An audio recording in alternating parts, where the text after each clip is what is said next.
नमस्कार, आप देख रहे हैं भारत एक्सप्रेस। मैं हूं आपके साथ स्वाति शुक्ला कुमार। पीएम मोदी झारखंड में पहली चुनावी सभा करने वाले हैं, जहां पर पीएम मोदी पहले गढ़वा में जनसभा को संबोधित करेंगे। इसके बाद चाईबासा में जनसभा को संबोधित करेंगे प्रधानमंत्री नरेंद्र मोदी। पीएम की पहली जनसभा की अगर हम बात करें तो पीएम मोदी गढ़वा शहर से सटे चेतना गांव में श्री कृष्ण गौशाला मैदान में जनसभा को संबोधित करने वाले हैं। खास बात यह है कि आजादी के बाद गढ़वा में पहली बार किसी प्रधानमंत्री की चुनावी सभा होगी। इस चुनावी रैली के जरिए पीएम मोदी पलामू प्रमंडल के 9 सीटों को साधेंगे। पलामू प्रमंडल में इंडिया गठबंधन के मुकाबले बीजेपी काफी मजबूत है। 2019 के चुनाव में पलामू प्रमंडल के 9 सीटों में से 5 सीटों पर बीजेपी की जीत हुई थी।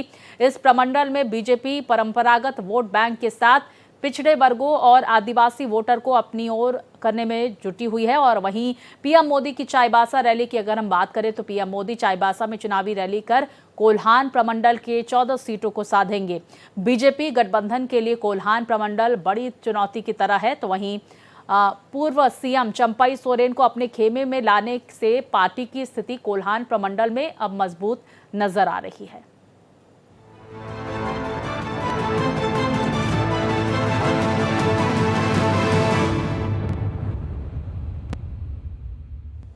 तो प्रधानमंत्री नरेंद्र मोदी के झारखंड के दौरे से संबंधित क्या कुछ कार्यक्रम होने वाला है, ग्राफिक्स के जरिए ये महत्वपूर्ण जानकारी आपको बता दें। लगभग 11:45 पर गढ़वा पहुंचेंगे पीएम मोदी।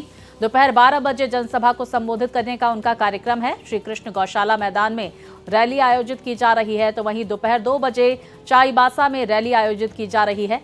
टाटा कॉलेज मैदान में जनसभा में प्रधानमंत्री नरेंद्र मोदी का संबोधन है।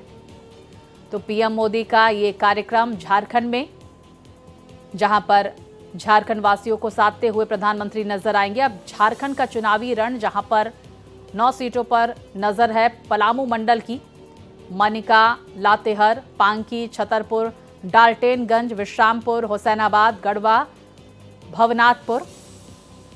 तो चुनावी रण में पलामू मंडल में बीजेपी मजबूत। जेएमएम को 2019 में 2 सीटें मिली थी और कांग्रेस पार्टी को 1 सीट मिली थी। प्रधानमंत्री नरेंद्र मोदी का कार्यक्रम क्या कुछ रहने वाला है, ये भी लगातार हम आप तक पहुंचा रहे हैं। तो बेहद दिलचस्प स्थिति देखने को मिलेगी, चाहे बात हो इंडिया गठबंधन की या फिर एनडीए गठबंधन। और पूरी ताकत बीजेपी झोंकती हुई झारखंड में नजर आ रही है, क्योंकि कल बीजेपी की तरफ से संकल्प पत्र जारी किया गया था केंद्रीय गृह मंत्री अमित शाह के नेतृत्व में, जहां पर कई सौगातें देने का वादा किया गया था। अब देखिए गढ़वा में मोदी की रैली होने वाली है। मनिका, लातेहार में, छतरपुर में, डाल्टेनगंज में, विश्रामपुर में ये रैलियां आयोजित की जाएंगी। हुसैनाबाद, गढ़वा, भवनाथपुर में रैली का आयोजन किया जा रहा है। 4 सीटें 2014 में और 2019 में 5 सीटें, इन 9 सीटों में से बीजेपी के खाते में गई थी।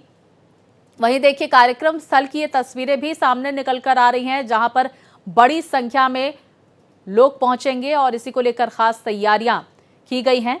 बीजेपी का ये नारा है, हमने बनाया हम ही संवारेंगे। तो झारखंड में 2 चरणों में चुनाव होने वाले हैं। पहले फेज में 43 सीटों पर चुनाव होंगे। कौन कौन सी ये सीटें हैं, ये भी हम आपको ये ग्राफिक्स के जरिए बता रहे हैं। तो देखिए चाईबासा में पीएम मोदी की रैली है। 14 सीटों पर कोल्हान की नजर रहेगी। सरसावा, सरायकेला, चाईबासा, मझगांव, जगन्नाथपुर, इन तमाम सीटों पर जनाधार बढ़ाने की कोशिश प्रधानमंत्री की तरफ से की जाएगी। तो गढ़वा और चाईबासा में प्रधानमंत्री नरेंद्र मोदी की रैलियां हैं, जहां पर जनसभा को वो संबोधित करते हुए बीजेपी प्रत्याशियों के समर्थन में, गठबंधन प्रत्याशियों के समर्थन में वोट की अपील करते हुए नजर आएंगे। तो चाईबासा और गढ़वा में प्रधानमंत्री नरेंद्र मोदी की ये 2 रैलियां आज मंच से प्रधानमंत्री की तरफ से क्या बातें कही जाती है, इस पर हर किसी की निगाहें टिकी हुई हैं, क्योंकि कल बीजेपी की तरफ से संकल्प पत्र भी जारी किया गया था, जिसमें तमाम घोषणाएं झारखंड को लेकर भारतीय जनता पार्टी की तरफ से की गई थी। तो झारखंड की राजनीति इस वक्त किस मोड़ पर है, क्या कुछ अपडेट है, इससे संबंधित तमाम जानकारियों के साथ मेरे 2 सहयोगी हमारे साथ जुड़ गए हैं। मेरे साथ मेरे सहयोगी मधुकर जुड़ गए हैं झारखंड से, इसके साथ ही देवनाथ भी हमारे साथ जुड़ गए हैं। मधुकर, सबसे पहले मैं आपके पास आना चाहूंगी, प्रधानमंत्री लगभग कितने बजे पहुंचेंगे गढ़वा में? क्या कुछ वहां पर उनका कार्यक्रम है? चाईबासा में क्या कुछ उनका कार्यक्रम है? साथ ही हम समझने की कोशिश करेंगे ये दोनों ही मंडल किस तरह से बेहद महत्वपूर्ण बीजेपी के लिए। देखिए, गढ़वा जो है वो पलामू प्रमंडल में है और चाईबासा जो है वो कोल्हान प्रमंडल का मुख्यालय है। अब पूरी तरह से जो गढ़वा की सभा है उसके लिए एक तरह से कहा जाए तो मतलब वो लगभग शुरू होने की स्थिति है। दूसरी तरफ चाईबासा में 2 बजे का कार्यक्रम है जो लगता है कि थोड़ा आगे टलेगा, क्योंकि जो इस तरह की चुनावी रैलियां होती हैं उसमें थोड़ा बहुत समय इधर उधर होता है। दूसरी बात, जो दूसरा सवाल आपका था कि ये दोनों जो इलाके हैं वो कितना महत्वपूर्ण है, तो चाईबासा का महत्व आप इस तरह से समझ सकती हैं कि कोल्हान में पिछली बार 2019 के चुनाव में बीजेपी को एक भी सीट की सफलता जो है वो एक सीट भी नहीं मिली थी, जिसके चलते कि बीजेपी कहीं ना कहीं बैकफुट पर आना पड़ा था पार्टी को। पार्टी का प्रदर्शन बहुत खराब रहा था। तो ऐसे हालात में कोल्हान पर शुरुआती दौर से ही बीजेपी का फोकस रहा है और ये साफ तौर पर रणनीति बनी है कि कोल्हान में इस बार कम से कम 6 से 7 सीटें जो है वो जेएमएम और कांग्रेस से झटक ली जाएं। इसके लिए तमाम तरह के प्रयास किए गए। चंपई सोरेन को बीजेपी में लाया गया, चंपई सोरेन के बेटे को घाटशिला से टिकट दिया गया। तमाम ऐसी रणनीतियां बनी। मधु कोड़ा की पत्नी गीता कोड़ा को सांसद के चुनाव में उतारने के बाद फिर से विधायक के चुनाव में उतारा गया। ये रणनीतियां जो थी उसको लेकर के कोल्हान में लगातार जो हिमंता बिस्व शर्मा हो, शिवराज सिंह चौहान हो, प्रदेश स्तरीय नेता हो, वो लगे हुए थे। तो ये तो कोल्हान का महत्व हुआ। अब दूसरी तरफ अगर देखा जाए तो पलामू प्रमंडल जो है वो पलामू प्रमंडल भी कई मायनों में बीजेपी के लिए बहुत महत्व रखता है। इसलिए भी बीजेपी के लिए बहुत महत्व रखता है क्योंकि जिस तरह से अगर देखा जाए तो पलामू प्रमंडल में कई ऐसी सीटें हैं जो कि बीजेपी चाहे तो उसको गेन कर सकती है। जैसे गढ़वा में बीजेपी की स्थिति में काफी हद तक सुधार सा नजर आ रहा है और ये बीजेपी के लिए बहुत सकारात्मक चीजें हैं। अब जिस तरह से देखा जा रहा है कि पलामू प्रमंडल हो या फिर कोल्हान प्रमंडल हो, उस पूरे आसपास के लोग जो हैं, प्रत्याशी जो हैं, वो मंच पर रहेंगे। तो प्रधानमंत्री 2 जगहों से कई जगहों पर निशाना साध सकेंगे, जनता के बीच जा सकेंगे। इस तरह की कार्य योजना जो है उस पर काम किया जा रहा है।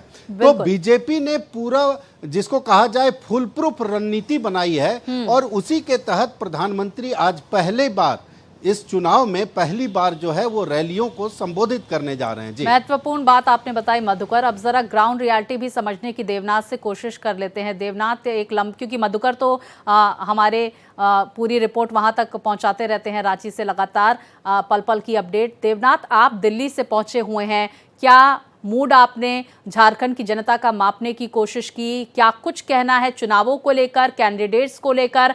क्या जो पार्टी है वो चुनावों में हावी होती हुई नजर आएगी या कैंडिडेचर महत्वपूर्ण नजर आ रहा है?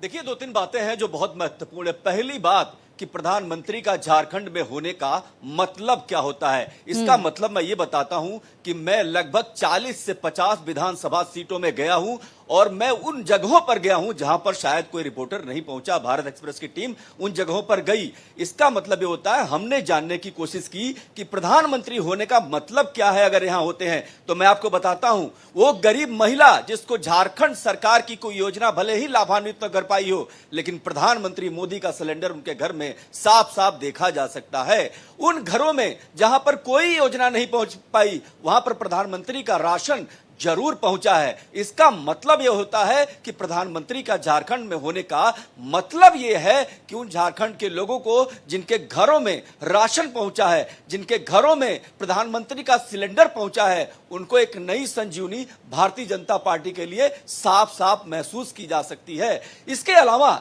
देखिए, 2-3 बातें हैं। पहली बात यह कि प्रधानमंत्री का क्रेज यहां बहुत ज्यादा है। जिन घरों में जाइए, जहां भी जाइए, हो सकता है लोग बीजेपी से नहीं पसंद करते हो बीजेपी को, लेकिन प्रधानमंत्री मोदी के बारे में जब भी बात आती है उनका स्पष्ट तौर पर कहना है कि प्रधानमंत्री एक ऐसे प्रधानमंत्री हैं जो झारखंड के हर गरीब, हर लाचार, हर मासूम और हर बच्ची के अभिभावक हैं। और मैं ये परसेंटेज बहुत ज्यादा है जितना लोग कहते हैं, गरीब घरों में तो बहुत ज्यादा है। स्वाति, इन सबका इलेक्शन पर क्या फर्क पड़ेगा इतना नहीं पता, लेकिन इतना जरूर है कि झारखंड में मोदी का जादू सिर चढ़कर बोल रहा है। और इसके अलावा जब शहरी इलाकों में, जैसे जो हजारीबाग प्रमंडल है, हजारीबाग के तमाम आसपास जो विधानसभा सीटें हैं, उन सब जगहों पर मैं गया, उन सब जगहों पर जंगली इलाकों में गया, आदिवासी इलाकों में गया, उन सब जगहों पर प्रधानमंत्री मोदी का जादू दिखाई देता है। एक चीज और जो सबसे महत्वपूर्ण बात है, भारतीय जनता पार्टी शायद इस बात को समझती है कि झारखंड में युवा बहुत रोष में है। युवाओं में इस तरह का गुस्सा है कि उनको लगता है कि पर्चा तो होता है, पेपर तो होता है, लेकिन वो लीक हो जाता है या फिर उनका परिणाम नहीं सामने आता है, जिसके कारण युवा बहुत नाराज है। भारतीय जनता पार्टी इस नब्ज को समझ रही है और वही वजह है कि वो अपने एजेंडे में इसको शामिल करके युवाओं के रोष को अपने वोट में तब्दील कर देना चाहती है। और जब झारखंड की राजनीति में आप शामिल होते हैं, जब झारखंड की राजनीति का आप कवरेज करते हैं, तो इसकी जो ये टीस है, ये साफ साफ युवाओं में महसूस होता है। और तमाम सारे सैकड़ों शो हमने किए, उन सब में युवा आते हैं सामने और ये कहते हैं कि ये सरकार युवा विरोधी है। तो जाहिर सी बात है कि भारतीय जनता पार्टी जब प्रधानमंत्री के दौरे को आयोजित कर रही है, तो इन सारे बिंदुओं पर विचार करने के बाद ये बिल्कुल बिल्कुल। देवनाथ बने रहिए, हम आपसे समझने की कोशिश करेंगे। जरा मधुकर का एक बार फिर से हम रुक कर लेते हैं। मधुकर, देखिए, बीजेपी तो शंखनाद कर चुकी है, कल संकल्प पत्र जारी किया गया, आज से प्रधानमंत्री चुनावी प्रचार में 2 जगहों पर देखे जा रहे हैं और भी तमाम जनसभाएं दिग्गजों की देखी जाएंगी। बाकी पार्टियों की गठबंधन की क्या स्ट्रैटेजी आप देख रहे हैं? दूसरी तरफ हम ये भी समझने की कोशिश करेंगे कौन कौन से मुद्दे इस बार हावी होते हुए नजर आएंगे। क्या मौजूदा सरकार के खिलाफ कहीं ना कहीं एंटी इनकम्बेंसी फैक्टर भी देखने को मिल रहा है झारखंड के विधानसभा चुनावों में? देखिए स्वाति, अगर मुद्दों की बात करें तो चुनाव में, चाहे कोई भी चुनाव हो, चुनाव में हर राजनीतिक दल का अपना एक सेट किया हुआ मुद्दा होता है। जैसे अभी झारखंड विधानसभा के चुनाव में बीजेपी ने जिन मुद्दों को सेट किया है, उन मुद्दों में महत्वपूर्ण है लगातार संथाल परगना के इलाके में आदिवासियों की घटती हुई आबादी, मतलब डेमोग्राफी चेंज का मुद्दा। इसको बहुत संक्षेप में अगर समझा जाए तो हमारे दर्शक बहुत कुछ समझते हैं, और बाकी छोटी सी इसकी समझ ये है कि बांग्लादेश से लोग आते हैं, यहाँ की संथाल लड़कियों के साथ शादी करते हैं, उनकी जमीन को अपने कब्जे में लेते हैं और उसके बाद बड़े धनवान सेठ बन जाते हैं। तो ये जो चीज़ है, और उसके बाद उनके 4 बच्चे 5 बच्चे, तो क्या होता है कि बांग्लादेशियों की आबादी बढ़ती जाती है, आदिवासियों की घटती जाती है। ये जो है बतौर आंकड़ा अगर देखा जाए तो 45% का आंकड़ा जो है वो 25-26% पर आदिवासियों की आबादी जो है वो चली गई है। हाईकोर्ट ने भी इस मामले में संज्ञान लिया है। कल भी संकल्प पत्र जारी करते हुए अमित शाह जी ने कहा है कि जो भी लोग बाहर से आए हैं, आज के नहीं, जो पहले से भी आए हैं, उन तमाम लोगों की पहचान की जाएगी और उनको उल्टा लटका करके बांग्लादेश वापस भेजा जाएगा। आप समझ सकते हैं बीजेपी ने इस मुद्दे को कितना बड़ा मुद्दा बनाया है। दूसरी तरफ बीजेपी ने, जो अभी देवनाथ भी हमारे सहयोगी कह रहे थे, कि बेरोजगारी का मुद्दा ये इतना बड़ा मुद्दा इसलिए भी बन जाता है, ऐसा नहीं कि हेमंत सोरेन की सरकार में रोजगार नहीं दिया गया और पूर्व की सरकारों में बहुत रोजगार दिया गया, लेकिन ये मुद्दा बीजेपी सेट करने में इसलिए सफल रही क्योंकि जितनी भी परीक्षाएं हुई, उन परीक्षाओं पर सवालिया निशान लगे। हेमंत सोरेन की सरकार ने परीक्षाओं का संचालन ढंग से नहीं किया, संचालन नहीं कर पाए, निजी एजेंसियों के हाथों में परीक्षा की बागडोर सौंप दी। ये तमाम बातें हैं जो हेमंत सोरेन को परेशान करेंगी। और ये जो बेरोजगारी का मुद्दा है, ये युवाओं को आकर्षित कर रहा है, आक्रोशित कर रहा है। लेकिन दूसरी तरफ एक बात और भी है, इसमें कहीं दो राय नहीं कि प्रधानमंत्री नरेंद्र मोदी का चेहरा 2014 में जो स्थिति थी, आज भी लोगों के बीच लोकप्रिय वो हैं, लेकिन झारखंड के परिप्रेक्ष्य में जब बात आती है तो झारखंड की भौगोलिक संरचना ऐसी है, झारखंड में लोगों की जो आबादी है वो ऐसी है, जो आदिवासी बहुल आबादी है, उन आदिवासियों के बीच में स्वीकार्यता का प्रश्न है और इस प्रश्न को बीजेपी के तमाम नेता समझते हैं और इसीलिए उसी हिसाब से 4 महीने से प्रयास कर रहे हैं और वो प्रयास काफी हद तक रंग भी लाया है और उसी रंग लाने का परिणाम है कि 4 महीने पहले जहां मामला 60-40 पर टिका हुआ था, वहां आज बीजेपी 55-60 पर खुद को देख रही है। ये अपने आप में एक बहुत बड़ा परिवर्तन है। बिल्कुल देवनाथ, क्या आप भी देख रहे हैं कुछ इसी तरह की स्थिति? लगातार आप कई क्षेत्रों का दौरा कर रहे हैं, हालांकि मधुकर उस पूरे क्षेत्र के एक्सपर्ट हैं। आप क्या स्थिति देख रहे हैं? आप देखिए, मैं जब बात कर रहा हूं तो मैं बात कर रहा हूं उन जगहों पर जहां पर अमूमन कैमरे नहीं पहुंचते हैं। अगर वहां पर भी प्रधानमंत्री मोदी का जादू सर चढ़कर बोल रहा है तो मुझे कहने में कोई गुरेज नहीं, और इसकी वजह है, ये तथ्य पर आधारित है। तथ्य इसलिए है, स्वीकार्यता इसलिए मुझे महसूस हो रही है क्योंकि लोगों को, मैंने कहा ना कि जहां पर झारखंड सरकार की योजनाएं नहीं पहुंच पाई, जहां पर मैया योजना का लाभ नहीं मिला, वहां पर भी सिलेंडर एक बहुत महत्वपूर्ण फैक्टर है, वहां पर भी राशन एक बहुत महत्वपूर्ण फैक्टर है और यही वजह है। और मैं ये बात, देखिए, जब शहर की बात होती है तो भारतीय जनता पार्टी के समर्थक ज्यादा पाए जाते हैं, लेकिन इस बार जब हम जंगल में गए और जंगल, जल, जमीन, यहां 3 ऐसे मुद्दे हैं जिसका भारतीय जनता पार्टी से सीधा सामना होता है अपनी विपक्षी पार्टियों से, लेकिन यह मुद्दा अब थोड़े तब्दील होता जा रहा है और भारतीय जनता पार्टी निश्चित तौर पर प्रधानमंत्री मोदी का, जो मुझे समझ में आता है कि झारखंड में भौगोलिक स्थिति चाहे जो भी हो, लेकिन जहां मैं जा रहा हूं, जिन लगभग 40 से 50 सीटों पर, वहां पर आम लोगों के बीच निश्चित तौर पर उनकी स्वीकार्यता साफ साफ दिखाई दे रही है। अभी मैं सुबह जब शो कर रहा था, मैं आपको बताऊं, रेलवे स्टेशन पर शो कर रहा था, वहां पर रांची रेलवे स्टेशन, रांची एक ऐसा शहर है जहां से हर जगह के लिए हर तरीके के लोग मिलते हैं, वहां पर भी जब मैं लोगों से बात कर रहा हूं तो वो बात दूसरी करते हैं, लेकिन जो फल बेचने वाली महिलाएं हैं, जो दोना बेचने वाली महिलाएं हैं, जो कुछ अमरूद बेचने वाली महिलाएं हैं, वो सीधे कहती हैं कि प्रधानमंत्री का सिलेंडर उनके घर में है, प्रधानमंत्री का राशन उनके घर में आ रहा है। ये जो मैकेनिज्म तैयार हुआ है, ये जो सिस्टम डेवलप हुआ है, वो ये है कि हर घर में अगर सिलेंडर पहुंचा है तो उसका मतलब होता है। लेकिन एक और बात बताऊं, ये सही बात है कि सिलेंडर भराने के पैसे शायद बहुत सारे लोगों में नहीं है और ये वजह है कि सिलेंडर साइड में रखा जाता है, लेकिन भारतीय जनता पार्टी इस एजेंडे को, इस समीकरण को और इस सोच को भुना लेना चाहती है और यही वजह है कि प्रधानमंत्री के दौरे को बढ़ा देना चाहती है। प्रधानमंत्री के जरिए पूरे झारखंड में मैसेज देने की कोशिश है और यहां पर भी नारा लग जाता है, मोदी है तो मुमकिन है। अभी एक बूढ़ी माँ थी, उनसे भी मैंने बात किया तो कहती है मोदी है तो हमको सामान मिल रहा है, मोदी नहीं होगा तो नहीं मिलेगा। तो ये जो भरोसा है,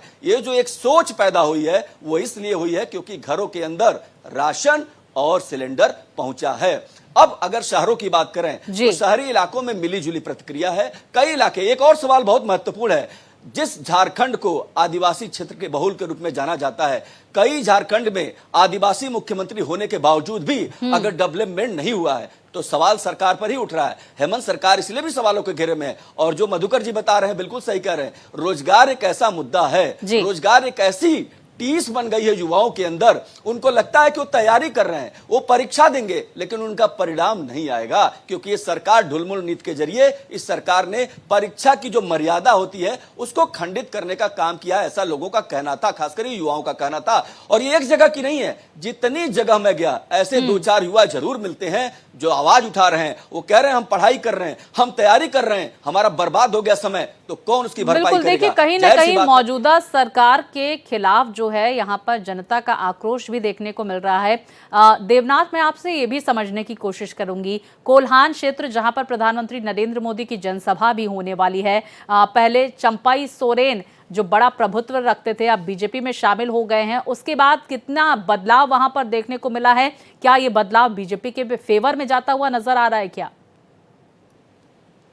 और देखिए, बिल्कुल चंपाई सोरेन का एक कद है और हालांकि जो हेमंत सोरेन है लगातार वो कह रहे हैं कि इनका तो हमारे यहाँ नंबर 2 का कद था, लेकिन भारतीय जनता पार्टी में इनका कद जो है 16वें नंबर पर पहुंच गया, 12वें नंबर पर पहुंच गया, इस तरीके की भी बातें हो रही हैं। लेकिन देखिए, वो क्षेत्र जिस क्षेत्र से वो लड़ रहे हैं वहां बीजेपी का प्रभुत्व नहीं था। लेकिन इसमें कोई दो राय नहीं कि भारतीय जनता पार्टी ने अपनी कमजोर नस को चिन्हित किया है, उन कमजोर क्षेत्रों को चिन्हित किया है जहां पर बीजेपी कमजोर थी, और यही वजह चंपई सोरेन एक बड़े फैक्टर के रूप में उभर कर सामने आते हैं। इसके अलावा अगर आप देखें उस पूरे क्षेत्र को, तो प्रधानमंत्री रैली जहां भी करते हैं उनका क्रेज है, उनको लोग सुनते हैं और उन पर जो भरोसा है, और राजनीति में भरोसे का बहुत महत्वपूर्ण स्थान होता है। प्रधानमंत्री की जब भी बात झारखंड के लोगों से बात करने पर उन पर भरोसा दिखता है, वो लगता है कि नहीं मोदी जो कहते हैं वो होता है। और भारतीय जनता पार्टी का तो स्लोगन ही रखा है कि हम जो करते हैं, हम जो संकल्प पत्र में दिखाते हैं उसको पूरा करते हैं। और इसका मतलब ये होता है कि अगर प्रधानमंत्री यहां पर रैली करते हैं तो उसका बड़ा एक इम्पैक्ट हो सकता है, क्योंकि वो जो होता है। यही वजह कि देखिए आज कल संकल्प पत्र जारी हुआ, आज ताबड़तोड़ 2 रैलियां हैं, 2 मंडलों को साधने, प्रमंडलों को साधने की यहां पर कोशिश होगी। देवनाथ, हम मधुकर का भी रुख कर लेते हैं। मधुकर, यही सवाल मैं आपसे करने की कोशिश करूंगी। कोल्हान क्षेत्र में जेएमएम का बड़ा वोट बैंक, चंपई सोरेन अब बीजेपी में शामिल हो गए हैं, क्या बदलाव देखने को मिल रहा है? कुछ तकनीकी खामियां सामने निकल कर आ रही हैं, लेकिन बड़ी खबर आपको बता दें, प्रधानमंत्री नरेंद्र मोदी आज 2 बड़ी जनसभाओं को संबोधित करने वाले हैं झारखंड में। देवनाथ, एक बार फिर से मैं आपका रुख करूंगी, जनसभाओं को लेकर क्या कुछ व्यवस्थाएं की गई हैं? आपने जिक्र किया तमाम ऐसे मुद्दे जिनमें रोजगार का भी एक मुद्दा है, जो युवाओं को सत्ता के अगेंस्ट जो है लाता हुआ नजर आ रहा है, और क्या कुछ महिलाओं की मांग वहां पर नजर आ रही है? कौन कौन से मुद्दे झारखंड में इस दौरान हावी होते हुए नजर आ रहे हैं चुनावों के मद्देनजर?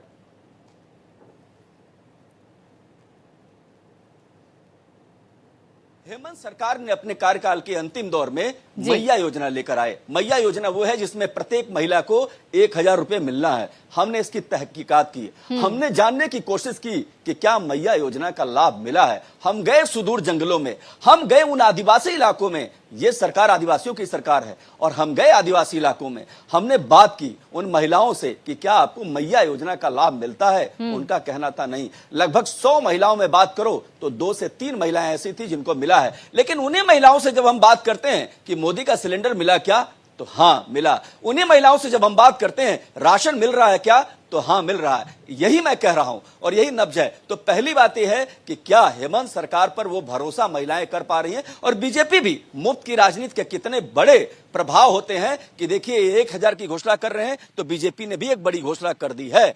मतलब यह है कि मुफ्त की राजनीति झारखंड के इतिहास को एक नए तरीके से लिखने का काम कर रही है, और ये मुफ्त की राजनीति निश्चित तौर पर सही नहीं कही जाती।